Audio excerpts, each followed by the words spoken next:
Assalamu alaikum, dear student. Today our topic of presentation is D and L configuration.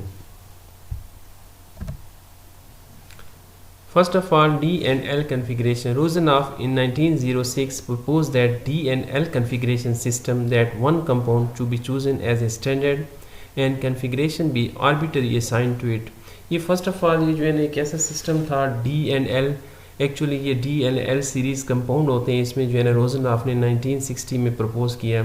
इसमें जो है ना एक कंपाउंड को स्टैंडर्ड चूज़न किया जाता था और उसी रेफरेंस से दूसरे कंपाउंड की जो है ना कन्फिग्रेशन असाइन की जाती थी. इसमें कैपिटल डी इस्तेमाल होता था और कैपिटल एल इस्तेमाल किया जाता था. In this way the configuration could be assigned to other compound by correlation with reference standard. कि एक रेफरेंस कंपाउंड स्टैंडर्ड चूज़न किया गया और उसके साथ कंपेयर करके दूसरे कंपाउंड को डी या एल सीरीज़ में जो है ना असाइन किया जाता था. The source of D and L label was the Latin word Dexter on the right side and the Lewis on the left side. The compound chosen for this purpose was glyceraldehyde. ये जो compound इसके लिए रोजनॉफ ने जो है ना standard select किया वो ग्लिसरल्डिहाइड था because of its correlation with sugar molecule. चूँकि इसकी शुगर मॉलिक्यूल के साथ जो है ना रिजेंबलेंस थी, इस वजह से जो है ना इसको एज ए स्टैंडर्ड चूज़ किया गया. The positive isomer of glyceraldehyde was labelled as D and negative isomer was labelled as L. Their Fischer projection formula is given in next slide. अगर यहाँ पे हम देखें इनके फिशर प्रोजेक्शन फार्मूले भी डिफरेंट किस्म के दिखाए गए हैं और डी और एल सीरीज़ शुगर मॉलिक्यूल में हम देखें तो इसको हम ऐसे एक्सप्लेन कर सकते हैं कि for a sugar drawn in a Fischer projection with most oxidised carbon at the top. कि ये जो ऑक्सीडाइज कार्बन होता है यहाँ पे जो है ना ऑक्सीडेशन होती है यहाँ पे. If the OH group on the bottom chiral centre point two the right the sugar is D. अगर हम इसको देखें तो ये इसकी लेफ्ट साइड पे है तो ये आपके पास डी है. तो ये जो रोजनॉफ ने सिलेक्ट किया था कि ये जो आपके पास ग्लिसरल्डिहाइड है स्टैंडर्ड, तो ये देखें इसकी अगर राइट साइड पे है तो हम इसको क्या कहते हैं कि ये डी ग्लिसरल्डिहाइड है. अगर इसको कंपेयर करें शुगर के साथ तो ये जो बॉटम पे आपके पास होता है if the OH group on the bottom chiral centre points to the right the sugar is D. अगर ये आपके पास राइट साइड पे है तो हम इसको सेलेक्ट करते हैं कि ये आपके पास क्या है, डी ग्लूकोज है. सिमिलरली इसको कहते हैं एल ग्लूकोज. अगर इसमें हम देखें सेकंड पॉइंट तो हम देखते हैं कि if OH group on the bottom chiral centre point two the left the sugar is L. अगर ये आपके पास लेफ्ट साइड पे हो तो इसको हम क्या नाम देंगे, एल का नाम देंगे कि ये एल सीरीज़ के साथ आपके साथ ताल्लुक़ रखते हैं और इसको हम कहेंगे एल ग्लूकोज. तो ये अगर इन दो को हम कंपेयर करें तो ये आपके पास दोनों क्या हैं, एनेंशोमर्स हैं. सिमिलरली अगर हम यहाँ पे देखें तो ये इसी के साथ हमने कंपेयर किया हुआ है. ये आपके पास डी ग्लिसरल्डिहाइड है तो ये चूँकि इसके जो है ना एल इसके जो है ना लेफ़्ट साइड पे मौजूद है तो इसको हम कहेंगे एल राइबोज. इसी तरीके से अगर हम इसको देखें चूँकि ये इसके जो है ना राइट साइड पे इसके लास्ट जो कायरल कार्बन है बॉटम के अंदर जो बॉटम पे जो कायरल कार्बन मौजूद है उसकी जो है ना राइट साइड पे मौजूद है जिसको हमने डी कहा है. एक्चुअली फ्रैक्टोज है तो इसको हमने नाम दे दिए डी फ्रैक्टोज चूँकि इसके लेफ़्ट साइड पे है. और अगर लेफ़्ट साइड पे आपके पास जो लास्ट कायरल कार्बन होता है, जो बॉटम में कायरल कार्बन होता है, उसके अगर लेफ़्ट साइड पे आ जाते तो उसको हम एल सीरीज़ के साथ जो है रिप्रेजेंट करते हैं with comparing with D glyceraldehyde.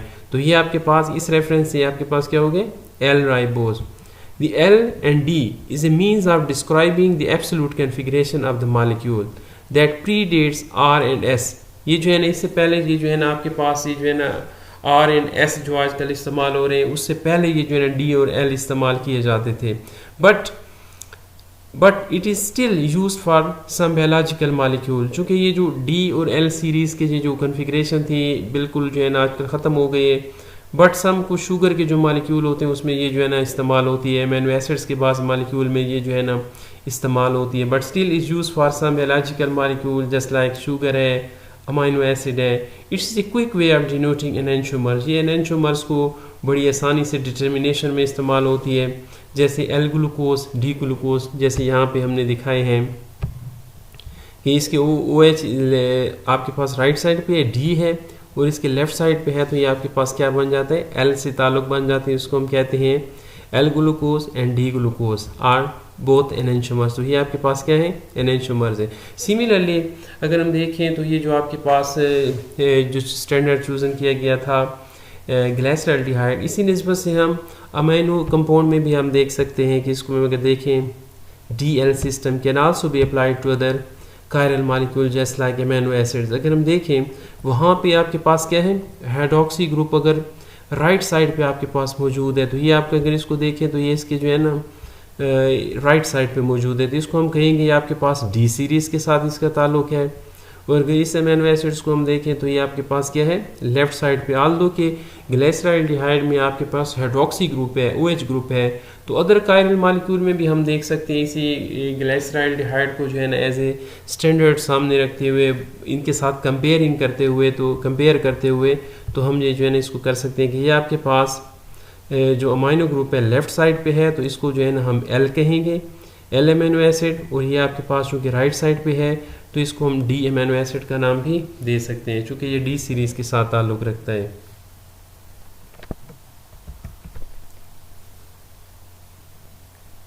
अगर यहाँ पे देखें तो आपके पास एक ग्लाइसरल्डिहाइड दिखाया गया है, ये आपके पास ये जो है ना चूँकि राइट साइड पे इसके पास ये जो है ना मौजूद है हाइड्रोक्सी ग्रुप, इसको हमने पॉजिटिव D के साथ रिप्रेजेंट किया है, और यहाँ पे आपके पास जो है ना हाइड्रोक्सी ग्रुप जो है ना लेफ़्ट साइड पे है, और इसको हमने कहा है लेवस L और माइनस ये जो है ना रिप्रेजेंट किया है, ये आपके पास क्या है, L सीरीज़ के साथ इसका ताल्लुक है। The configuration of other compound to be determined by the correlation with D and L glyceraldehyde. अगर हम देखें, अगर हम दूसरे कंपाउंड की जो है ना ये कंपेयर करेंगे कि ये L है या D है, तो हम इनके साथ कंपेयर करेंगे कि इसका ताल्लुक L के साथ है या D के साथ है। For example, when positive glyceraldehyde is oxidized with mercuric oxide, it changes to give negative glyceric acid with our changing the configuration at the central carbon atom। अगर इसको देखें, ये आपके पास पॉजिटिव ग्लाइसरल्डिहाइड है, इसकी राइट साइड पे है ये D ग्लाइसरल्डिहाइड है, इसकी अगर हम ऑक्सीडेशन करते हैं in the presence of HGO, तो ये जो टॉप पे कार्बन है इसकी ऑक्सीडेशन होती है और ये आपके पास क्या है, ग्लिसरिक एसिड में चेंज हो जाता है। अगर हम देखें तो ये आपके पास पॉजिटिव ग्लिसरल्डिहाइड है, जबकि ये आपके पास नेगेटिव ग्लिसरिक एसिड है। बट ये जो आपके पास अकॉर्डिंग टू जो है ना रोजनाफ और जो उसने glyceraldehyde as a standard choose किया था, अगर हम यहाँ पे देखें तो ये OH अगर राइट साइड पे है तो वो उसका ताल्लुक D सीरीज़ के साथ होगा। तो चूंकि यहाँ पे आपके पास ये OH ग्रुप राइट साइड पे, तो हम इसको कहेंगे D ग्लिसरिक एसिड। आल दो कि इसकी जो है जो कन्फिग्रेशन यहाँ पे हमने इसको नेगेटिव ग्लिसरिक एसिड किया है, बट हम यहाँ पे इसके साथ D भी लिखेंगे। इट मीन्स के that glyceric acid belong to D configuration, D के साथ इसका ताल्लुक था, चूँकि हमने इसका ताल्लुक ग्लिसरल्डिहाइड के साथ एज ए स्टैंडर्ड चूज़न किया था। चूँकि ये OH पे आ गया, आल दो कि हमने इसको नेगेटिव किया है, इसको हम D के साथ रिप्रेजेंट करेंगे, D नेगेटिव ग्लिसरिक एसिड। और इस D नेगेटिव ग्लिसरिक एसिड का जो एनेंशियोमर होगा that is L glyceric acid, उसके साथ हम जो है ना L के साथ रिप्रेजेंट करेंगे। This means that negative glyceric acid has the same configuration as positive glyceraldehyde. जिस तरह पॉजिटिव की थी, ये नेगेटिव भी उसी तरह लिखेगा। Therefore negative glyceric acid also labelled as D। चूँकि ये D से बना है, OH ग्रुप इसका जो है ना बिल्कुल इसकी कन्फिग्रेशन उसी तरीके से है जिस तरह ग्लास पॉजिटिव की है, तो इसको हम D के साथ रिप्रेजेंट करेंगे, आल दो कि ये नेगेटिव है। And its enantiomer is labelled as L, और इसका जो एनेंशियोमर बन जाएगा उसको हम L के साथ रिप्रेजेंट करेंगे, L ग्लिसरिक एसिड।